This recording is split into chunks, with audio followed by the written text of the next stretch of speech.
அரண்சை நேயர்களுக்கு வணக்கம். நான் மதன் விலகன். இன்று நமது சிறப்பு விருந்தினர் தோழர் மகிழன் அவர்கள். நிறைய விஷயங்கள் விவாதிக்க இருக்கிறோம், அவரை வரவேற்கலாம். வணக்கம் தோழா. வணக்கம். ராகுல் காந்தி மறுபடியும் ஒரு குண்டத்துக்கு போட்டிருக்கிறார். ஏற்கனவே வாக்கு திருட்டு தொடர்பாக அவருடைய பிரஸ் மீட் என்பது ஒரு பெரிய ஒரு விவாதத்தையும் ஒரு அதிர்ச்சியையும் ஏற்படுத்தி இருந்தது. அதோடைய தொடர்ச்சியாக இன்னைக்கு ஒரு பத்திரிகையாளர் சந்திப்பு, அதுல அதன் தொடர்ச்சின்னு சொல்றார். இப்ப எதிர்பார்த்தது என்னன்னா ஒரு ஹைட்ரஜன் குண்டத்துக்கு போடுவாரு அப்படின்னு எல்லாரும் எதிர்பார்த்தோம். ஆனால் அதன் தொடர்ச்சியாக சொல்லியிருக்கிறார், சில பிரச்சனைகளையும் சொல்லியிருக்கிறார். அதற்கு தேர்தல் கமிஷன் பதிலும் சொல்லியிருக்குது. எப்படி பார்க்குறீங்க? தேர்தல் கமிஷன் பதில் சொல்லலைன்னு பார்க்குறேன்.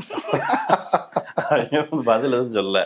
அவர் என்ன சொல்றாங்கன்னா, ஆன்லைன்ல அப்படி நீக்கலாம் முடியாது, அப்படி முயற்சி நடந்தது, நாங்கள் முறியடிச்சிட்டோம், அது அந்த முயற்சி தோல்வி அடைந்ததுன்னு சொல்லியிருக்கிறாங்க. யார் அந்த முயற்சி செய்தது அப்படிங்கிறது ராகுல் காந்தி வைக்கிற ஒரு மையமான கேள்வி. அதான் பிரச்சனை.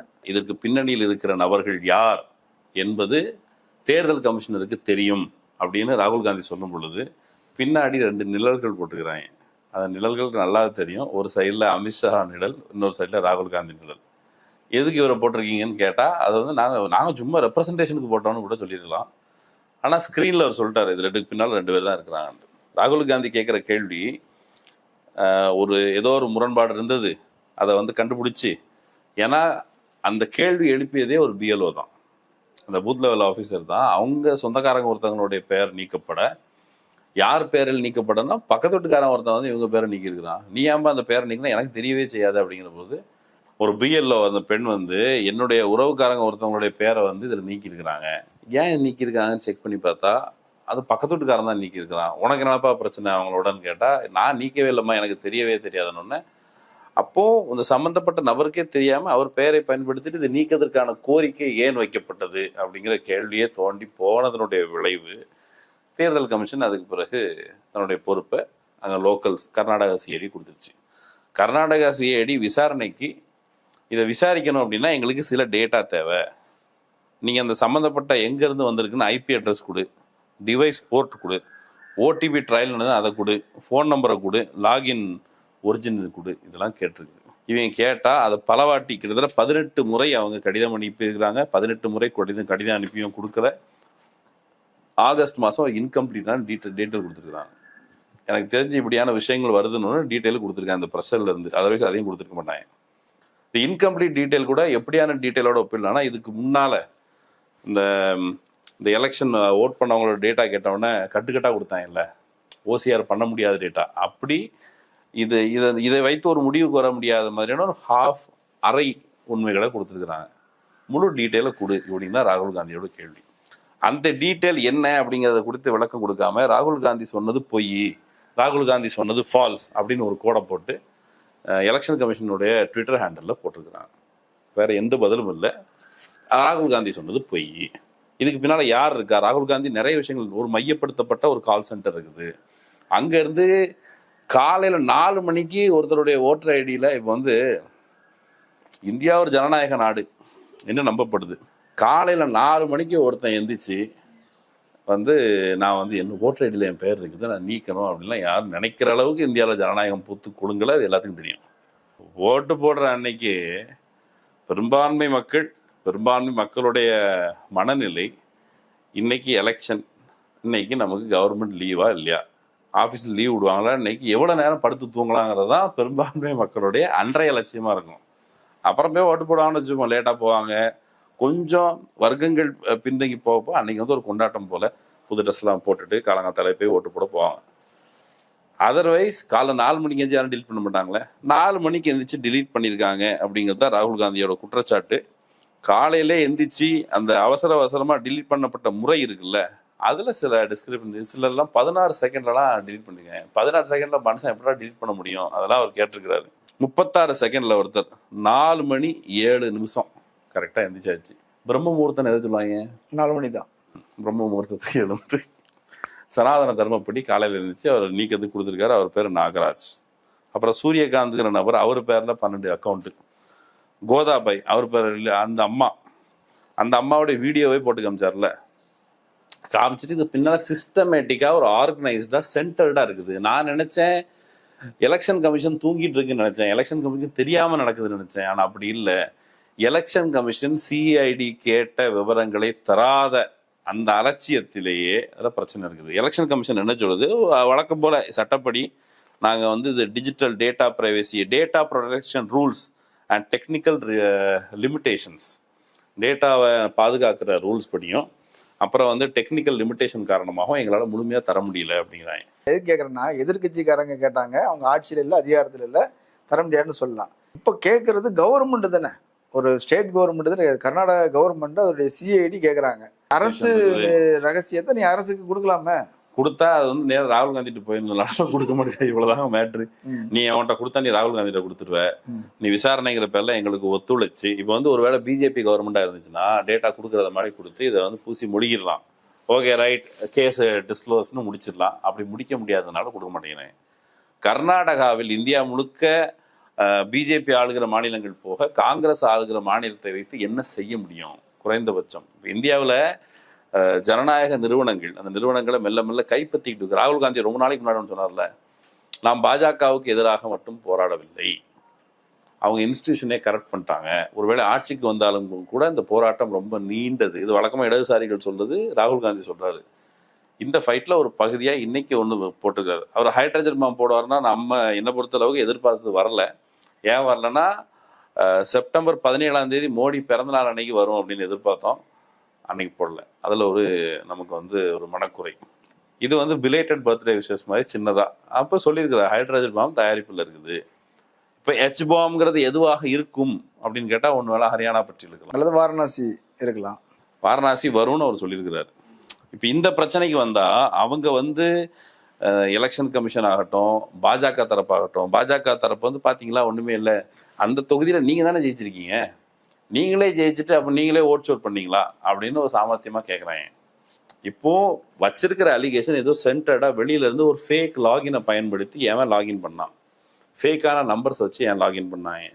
போர்ட் அவர் கேட்குறது ஐபி அட்ரஸ் வச்சு செக் பண்ணால் எங்கேருந்து எந்த கம்ப்யூட்டர் வச்சு பண்ணியிருக்காங்கன்னு பண்ணி செக் பண்ணிடலாம், சிம்பிளான விஷயம். அப்புறம் டிவைஸ் போர்ட்டு இதெல்லாம் செக் பண்ணால் எங்கேருந்து யார் மல்டிபிள் ஓடிபி நம்பரு. இப்போ நீங்கள் ஓட்டர் ஐடியில் உங்களுக்கு ஏதாவது சேஞ்ச் பண்ணணும், அது ஓட்டர் ஐடி டவுன்லோட் பண்ணணும், ஆதார் டவுன்லோட் பண்ணால் ஓடிபி கேட்கும்ல. உங்கள் ஆதார், உங்களுடைய ஓட்டர் ஐடிக்கு ஆதாருக்கு யாருக்கு ஓடிபி போகும்? இல்லை, இப்போ என்னுடைய ஃபோன் நம்பர் கொடுத்துருந்தோன்னா எனக்கு தான் வரும். அப்போ உங்கள் நம்பருக்கு வர்றதுக்கு பதிலாக வேற ஏதோ நம்பருக்கு, வேற மாநிலத்து நம்பருக்கு ஓடிபி போயிருக்கு, அதுவும் காலங்காத்தாலே போயிருக்குது அப்படின்னா அது ஒரு பிரச்சனை தானே, பெரிய பிரச்சனை. அது நீங்கள் ஓட்டர் ஐடியை விட ஏதோ ஒரு வகையில் ப்ரைவசி, உங்களுடைய டேட்டாவை திருடுறதுக்கான ஒரு ஏஜென்சிஸ் இருக்குது. இப்போ வழக்கமாக ஒன்று சொல்லுவாங்க, ஏன் நடந்திருக்க முடியாதுங்கிறதுக்கு, நடந்திருக்க வாய்ப்பு இருக்குது அப்படிங்கிறதுக்கு. உங்களுக்கு ஏதாவது லிங்க் அனுப்பி இதை கிளிக் பண்ணு சொன்ன கிளிக் பண்ணிங்கன்னா உங்களுக்கு காசே போயிடும், அக்கௌண்ட்டில் இருக்கிறதெல்லாம் போயிடும். அப்படி இருக்கும்போது இதையும் ஹேக் பண்ணிருக்கலாம்ல. அப்போ ஒரு மாஸ் ஹேக்கிங், உங்கள்கிட்ட இருக்கிற ஓட்டர் டேட்டா வச்சு காங்கிரஸுக்கு ஆதரவான வாக்காளர்களுக்கு ஏற்கனவே பிஜேபி தமிழ்நாட்டை பொறுத்தளவு எஸ்எம்எஸ் அனுப்பி நீங்கள் வந்து ஒரு செய்தி அனுப்பி நீங்கள் என்ன ஆகலாம், பிஜேபி மெம்பர் ஆகலாம். இப்போ தாவே காலம் அப்படியான ஆப்ஷன் வச்சுருக்கிறதா கேள்விப்பட்டேன். அந்த மாதிரி ஏதாவது லிங்க் அனுப்பி ஒருவேளை அவங்க வந்து ஜெயிக்கிறதுக்கு சாதகமாக ஒரு மாஸ் வேலையை செஞ்சுருக்காங்க. நம்ம வழக்கமாக என்ன நினச்சோம், இவிஎம் மெஷினில் போய் அழுத்துற இடத்துல ஏதோ ஒரு பஞ்சாயத்து நடக்குதுன்ட்டு. அவன் அதுக்கு முன்னாடியே தயாரிப்பு வேலைகளை செஞ்சுருக்காங்கிற போது தான் ஒரு பிரச்சனை இருக்குது. ஒரு எதிர்கட்சி தலைவர் என்ற முறையில் நம்முடைய கன்சர்னையும் பிஜேபி ஒருவேளை ஜனநாயகம்லாம் அவனுக்கு பேசுகிறானுங்க, ஜனநாயக அடிப்படையில் ஜெயிச்சான்னு ப்ரூவ் பண்ணிட்டு போயிட வேண்டியதானே. நீங்கள் வந்து நாட்டில் எவ்வளோ பிரச்சனைகள் இருக்கும் பொழுது வாக்கு திருட்டு அப்படிங்கிற அம்சத்தில் நாங்கள் ஓட்டு போட்டதுக்கப்புறம் அந்த ஓட்டு எவனுக்கு போச்சு, எது போச்சு, அதனால தான் ஜெயிச்சானுலாம் யோசிக்கிற அளவுக்கு மக்களுக்கு நேரம் இல்லை. அதை மீறி ஒரு வேலை நடக்குதுங்கிற போது அந்த டவுட்டு, மக்கள் டவுட்லேயே இருந்தான்னு சொன்னால் அடுத்தடுத்த தேர்தலில் பங்கெடுக்க மாட்டாங்க அப்படிங்கிற கவலை பிஜேபிக்கு இல்லை. அந்த இப்போ வந்து ஒருவேளை அடுத்த எலெக்ஷன் நடந்தால் ஃபேராக நடக்குமா இல்லையாங்கிற கவலை ஒருவேளை மக்கள் பட்டால் அவங்களுக்கு மனக்குறை ஏற்பட்டு ஐயோ ஜனநாயகம் பறிபோகுதுங்கிற கவலை ஏற்படக்கூடாது என்பதற்காக கூட ஒன் நேஷன் ஒன் எலெக்ஷனுங்கிற இடத்துக்கு அவங்க வந்துட்டாங்களான்னு தெரியல. இல்லை, எனக்கு என்ன தோணுச்சு அப்படின்னா, ஒன் நேஷன் ஒன் எலெக்ஷன் அப்படின்றது இந்த ப்ராஜெக்டை வந்து ஒரே நேரத்தில் முடிச்சு விட்டுட்டு அடுத்த 5 வருஷம் பிரச்சனை இல்லாமல் இருக்கலாம்ங்கிறதுக்காக கொண்டு வந்து எங்கேயுமே நீங்கள் ஒன் நேஷன் ஒன் எலெக்ஷன்லாம் கர்நாடகாவுக்கும் சரி, ஆந்திராவுக்கும் சரி, தமிழ்நாடுக்கும் சரி, தெலங்கானாவுக்கும் சரி, மகாராஷ்டிராவுக்கும் சரி, ஒட்டுமொத்தமாக இந்தியாவுக்கும் சரி ஒரு சேர எலெக்ஷன். அந்த எலெக்ஷனை முடிஞ்சு போச்சுன்னா அதுக்கப்புறம் நீங்கள் வந்து எதிர்த்து எப்படி கேள்வி கேட்பீங்க? அது கேள்வி கேட்க கூடாம ஆக்குறதுக்கு சரி ஒன் நேஷன் ஒன் எலெக்ஷன் ஒன்று வந்துச்சுன்னா, ஒரே நாடு, நம்ம ஏற்கனவே பலமுறைச்சிருக்கோம், ஒரே நாடு ஒரே தேர்தல் அப்படிங்கிறது வந்து ஒரே நாடு ஒரு தடவை தான் தேர்தல், இதுக்கு மேலே தேர்தல் கிடையாதுங்கிறத நோக்கி அவன் நகர்ந்துட்டு இருக்கிறாங்க. மெல்ல மெல்ல அதிபர் முறையை நோக்கி நகர்ந்துட்டு இருக்காங்கிற டவுட் நமக்கு வரும் பொழுது டெமோக்ராட்டிக் இன்ஸ்டிடியூஷனை முழுக்க கைக்கில் வச்சுக்கிட்டு இப்போ வந்து தேர்தல் கமிஷன் ஒழிஞ்சிக்கிறாரு. இப்போ வந்து டிஃபென்ஸுக்கு பிஜேபி காரன் தான் வரான். இல்லை ராகுல் காந்தியோடைய பாருங்க ஹைட்ரஜன் பாம்பே இல்லை, இதில் ஒன்றும் அவ்வளோ சவுண்ட் இல்லைங்கிற அளவுக்கு அவங்க சந்தோஷப்படுறாங்க. இதுக்கு முன்னால ஏதோ பெருசா எதிர்பார்த்திருப்பாங்க போல இருக்கு. ஏதோ பெருசா அவர் போட போறான்னு நினைச்சா பாம்பு வந்து அவ்வளோ பெரிய பாம்பு இல்லைங்கிறதுனால அவரை பொறுத்தளவுக்கு ஒரு டீசர் வெளியே விட்ட போது இப்போ வந்து இதுல எந்த அளவுக்குன்னா, ஒருவேளை இப்போ பிஜேபி ஆதரவாளர்கள் இருக்காங்க. இப்போ சுமன் சி ராமன் ஒரு ட்வீட் போட்டிருக்காரு, எவ்வளவு நாளைக்கு தான் இப்படியே பதில் சொல்லிட்டு இருப்பீங்க, ஒரு ஜமக்காலத்தை போட்டு மூடிக்கிட்டே இருக்கீங்க, சீக்கிரம் ஒழுங்கா பதில் சொல்லுங்க அப்படின்னு கேட்கிறாரு.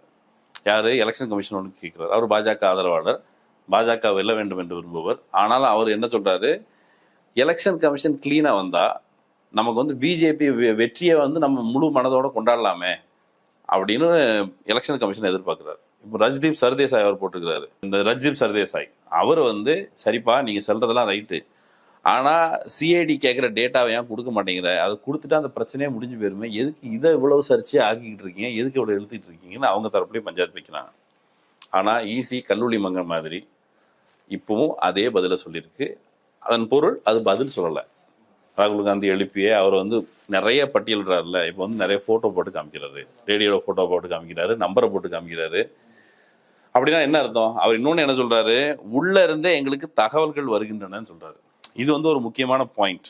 இப்போ வந்து டெமோக்ராட்டிக் இன்ஸ்டிடியூஷன்ஸ் காலி ஆகுதுங்கிற கவலை ராகுல் காந்திக்கு மட்டும் இல்லாமல் அரசு எந்திரத்தில் வேலை செய்பவர்களுக்கு ஒரு செக்ஷனுக்கும் இருக்கும். என்ன அவனுக்கு மொத்தமாக அழிச்சிட்டு இருக்காங்கன்ட்டு. அப்போ அது வந்து ஒரு பகுதியினர் மெல்ல டேட்டாவை வெளியே கொடுக்கறதுக்கு தொடங்குறாங்க அப்படின்னு சொன்னா அது என்ன அர்த்தம்? உள்ள இருந்து இந்த அரசாங்கத்தின் மீது அதிருப்தியில் பெறும் இந்த பக்கம் வர்றாங்க, கொடை சாயிறாங்க. இதை பிஜேபி வேற வகையில சொல்லுது. நேபாளத்தை போல உள்ளிருந்து ஒரு கலகத்தை மூட்டுவதற்கு இவர் முயற்சி செய்து கொண்டு இருக்கிறார் அப்படின்ட்டு. நீ அரசாங்க நிறுவனத்துல வேலை பார்க்குறவங்க, அரசாங்கத்தை நம்பிக்கை இருக்கிற மக்கள், அவங்க மத்தியில அரசாங்க ஏஜென்சிஸ் மேல அவநம்பிக்கையை கிரியேட் பண்ணிக்கிட்டே போனா வேற என்ன நடக்கும்? அப்ப அதுக்கு முகம் கொடுக்காம பாஜகவோ தேர்தல் கமிஷனோ இழுத்துக்கிட்டே போகும்போது அந்த பிரச்சனை இன்னும் தீவிரமடைகிறதுக்கு தான் வாய்ப்பு இருக்குது. இப்ப தீவிரமடையுதுன்னு சொல்றீங்க. இப்ப அவர் வந்து ஏற்கனவே வாக்கு திருட்டு நடந்திருக்குது அப்படின்றத சொல்லியிருந்தாரு. இந்த முறை வந்து டிலேட் பண்ணது அப்படின்ற மாதிரி சொல்லியிருக்கிறார். இப்போ வந்து அதுதான் நம்ம மகாராஷ்டிரால அடிஷன் நடக்குதுன்னு சொல்றாரு. மகாராஷ்டிரால ராஜுரா அப்படிங்கிற தொகுதியிலும் கூட 1800 சொச்சம் வாக்குகள் வந்து எக்ஸ்ட்ராவா ஆட் ஆயிருக்கு. 6850. அதுவும் அந்த இங்க மாதிரி அங்க இருக்கு சேம் மோடஸ் ஆப்பரண்டியோட அங்கேயும் வேலைகள் பண்றாங்க. அப்போ இதையும் சேர்த்து பார்க்கும்போது இது ஒரே சென்டர்ல தான் நடக்குது. எங்க ஓட்டு வேணுமோ அங்க ஓட்டை சேரு, எங்க ஓட்டை நீக்கணுமோ அங்க நீக்கு. முதல்ல அந்த பிரஸ் மீட் கொடுத்த போதே ராகுல் காந்தி என்ன சொன்னாரு, நான் சொல்றது இந்த ஓட்டு நீக்கம் பற்றியது மட்டுமல்ல, ஓட்டு அடிஷனும் நடந்திருக்குது, எங்கெங்க நடந்திருக்குது, எங்கெங்க நீக்கப்பட்டிருக்குது, மொத்த ரேட்டாவும் நான் கொடுக்கல, ஆனா அது நடந்திருக்குங்கிறது ஸ்பெகுலேட் பண்றதுக்கு வாய்ப்புகள் இருக்குது. அதுல இன்னொரு விஷயம் ஒண்ணு கேளுங்க. அதுல வந்து ஒரு ஓட்டர் ஐடியோட பேரை சொல்றாரு. அந்த ஓட்டர் ஐடியில அந்த சம்பந்தப்பட்ட நபருடைய பேர் வந்து YUHUQZZW இப்படிங்கிற நபர் பேர் சேர்க்கப்பட்டிருக்கார். அவருடைய அட்ரஸ் வந்து JWWHWH. இதை வந்து உண்மையிலே டைப்பிங் பண்றவங்க இருக்காங்கல்ல, அவனுக்கு கைக்கு விரலுக்கு வசதியா வர்ற மாதிரி அடிச்சிருக்காங்க.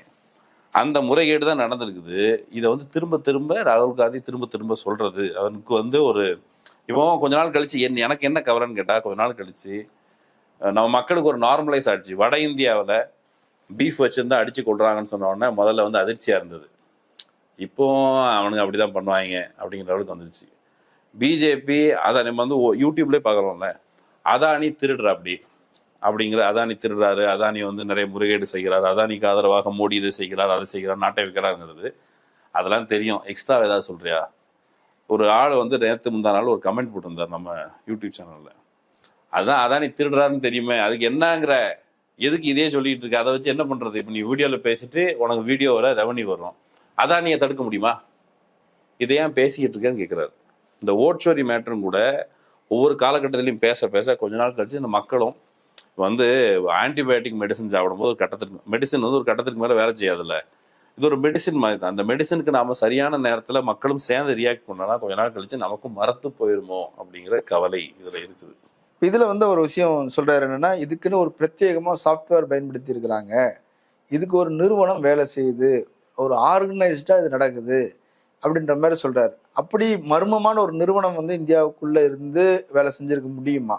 இருக்குது. அந்த நிறுவனம் பேர் எனக்கு தெரிஞ்சு மர்மமான முறையில் இந்தியாவில் ராகுல் காந்தி என்ன சொல்றாரு, இந்த எலெக்ஷன்ல ஓட்டு திருட்டு நடப்பது அது ஒரு மர்மமான நிறுவனம் வேலை செய்யுது. அந்த மர்மமான நிறுவனம் வந்து ஒரு சாஃப்ட்வேர் வச்சிருக்கு. இதுதான் அவருடைய அலிகேஷன்.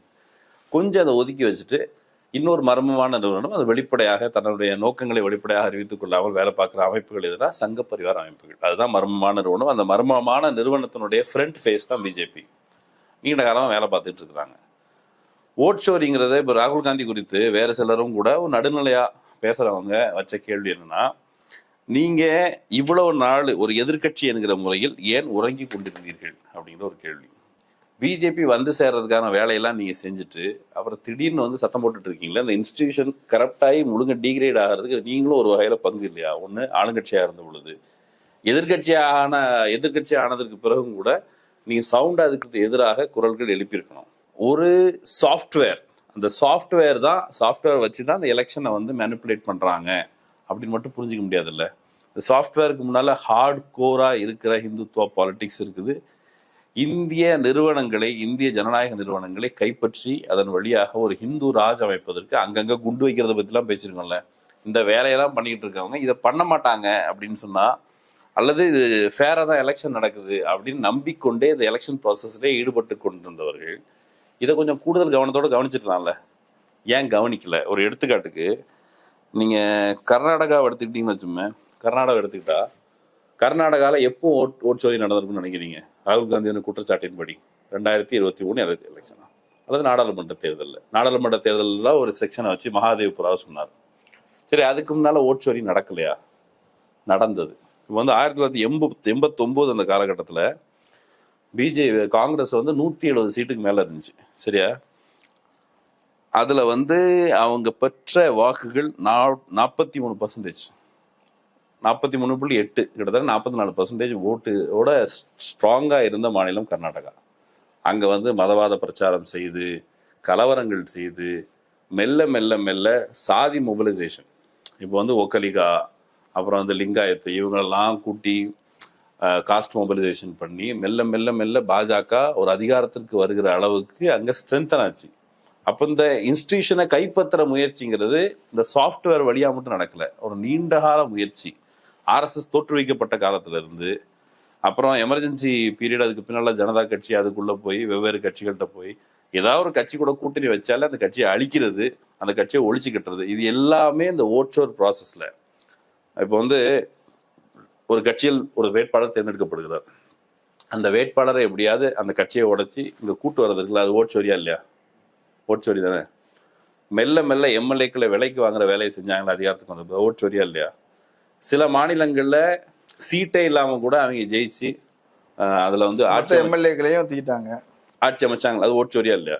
இவ்வளோ ப்ராசஸை பிஜேபி செய்து கொண்டிருந்த பொழுது இந்த மக்களை எம்பவர் பண்ணுறதுக்கு காங்கிரஸும் எதிர்கட்சிகளும் முனைப்போடு வேலை பார்த்துட்டு இருந்தா, நாம் அந்த எலெக்ஷன் ப்ராசஸில் ஓட்டர்ஸை முன்ன பின்ன மாற்றுறது அப்படிங்கிற அம்சத்தோட மட்டும் நம்ம பேசியிருந்திருக்க மாட்டோம்.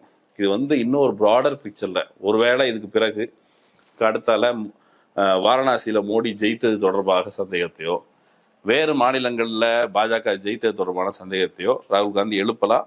அது இன்னும் மோர் டீட்டெயில்டாக வரலாம். அதை கேட்கறதுக்கு நமக்கு இன்னும் அதிர்ச்சியாகவும் இருக்கலாம். ஆனால் வித் பிஜேபி, மோடி, அமித்ஷா அவங்களோட ட்ராக் ரெக்கார்டை பார்க்கும் பொழுது அதை அறிஞ்ச யாருக்குமே இவனுங்க இதையும் செய்வானுங்க, இதுக்கு மேலேயும் செய்வானுங்கிற அளவுக்கு மக்களுக்கு ஒரு நார்மலைஸ் ஆகிக்கிட்டே இருக்குது. அப்போ இன்னும் மக்களை ஒரு விழிப்போடு வைத்துக் கொள்வதற்கு ராகுல் காந்தி உள்ளிட்டவர்கள் உழைத்தால் ஒழிய நாம் உட்பட அது நடக்கலைன்னு சொன்னால், இது கொஞ்ச நாள் கழிச்சு நமக்கு வந்து சொரண போயிடும். ரைட்டு, எவ்வளோதான் அடிப்பீங்க அடிங்கடா அப்படிங்கிற அளவுக்கு ஆயிருமோங்கிற கவலை இதுல இருந்து நிறைய தகவல்களை வந்து இன்னைக்கு ராகுல் காந்தியும் சொல்லியிருக்கிறாரு. அது குறித்து நம்மளும் பேசியிருக்கிறோம். அதை தொடர்ந்து பேசிக்கிட்டே இருக்கணும், மக்கள்கிட்ட போயிட்டே இருக்கணுங்கிறது தான் நம்மளுடைய கவலை, அக்கறையும் கூட. பேசிக்கிட்டே இருக்கிறோம். கீழே மக்கள் வந்து இது நீங்க பேசுறீங்களா, இதனால என்ன பிரயோஜனம்னு கேட்குறாங்க. இதை நாங்கள் பேசுறது வந்து எங்களுக்கு வேலை வெட்டி இல்லாமல் உட்காந்து பேசிட்டு இருக்கல. இந்த பிரச்சனையை நீங்க பரவலா மக்கள்கிட்ட எடுத்துட்டு போகணும், விழிப்புணர்வு ஏற்படுத்தணும், பரவலா எல்லாருடைய உணர்வாக, புது உணர்வாக அது மாறணும் அப்படிங்கிறது. அதுக்காக தான் திரும்ப பேசிட்டு இருக்கோம். இது நீ பேசுறிய, உனக்கு இதனால காசு கிடைக்குதானா, யூடியூப் சேனல்ல எவ்வளவு காசு கிடைக்கணும், தயவு செஞ்சு வாய்ப்பு இருப்பவர்கள் போயிட்டு யூடியூப் சேனலில் அனாலிட்டிக்ஸ்லாம் செக் பண்ணி இந்த இவ்வளோ வியூஸுக்கு போனால் எவ்வளோ காசு கிடைக்குன்னு செக் பண்ணி பாருங்கள். இதில் வந்து கோடி கோடியாக மேலேருந்து கொட்டலாம் செய்யாது. நான் விழிப்புணர்வு செய்ய முயற்சி பண்ணுறோம். மக்கள் உடன் இருக்கணும். ஃபஸ்ட்டு சப்ஸ்கிரைப் பண்ணுறதுக்கு அதுக்கும் நாங்கள் கெஞ்ச வேண்டியிருக்கோம். அப்புறம் கீழே மெம்பர்ஷிப்புக்கு கெஞ்ச வேண்டியது இருக்கும். அப்புறம் சில இடங்களில் நாங்கள் ஒரு வேளை நீங்கள் நம்பினால்னு சொன்னால் ஏன்டா பிச்சை எடுக்கிறேன்னு கீழே வந்து கேட்குறீங்க. எதுவுமே செய்யக்கூடாது. நாங்கள் பேசினாலும் ஏன் இதே பேசிகிட்டு இருக்கீங்க அப்படின்னு சொன்னால் நமக்கு அந்த அளவுக்கு சொரணை கெட்டு போயிடக்கூடாது அப்படிங்கிற ஒரு அச்சம் கலந்த கவலை. கலந்து கொண்டு கருத்துக்களை பகிர்ந்தமைக்கு நன்றி. நன்றி. நேரிலே மற்றொரு விருந்தினோடு மீண்டும் சந்திக்கலாம். நன்றி. அரண்சை நண்பர்களுக்கு வணக்கம். அரண்சை ஊடகம் சுயேட்சையாக இயங்குவதற்காகவே உருவாக்கப்பட்டது. நாம் செய்கிற வேலை உண்மையிலேயே மக்களுக்காக செய்கிறோம் என்பதை நீங்கள் நம்பினால், வாய்ப்பு இருந்தால் இந்த ரேசர் பே கியூஆர் கோடுக்குள்ளே நீங்கள் வந்து அதை ஸ்கேன் பண்ணி எங்களுக்கு உங்களால் இயன்றதை விருப்பம் இருந்தால் ஆதரவு தெரிவிக்கலாம்.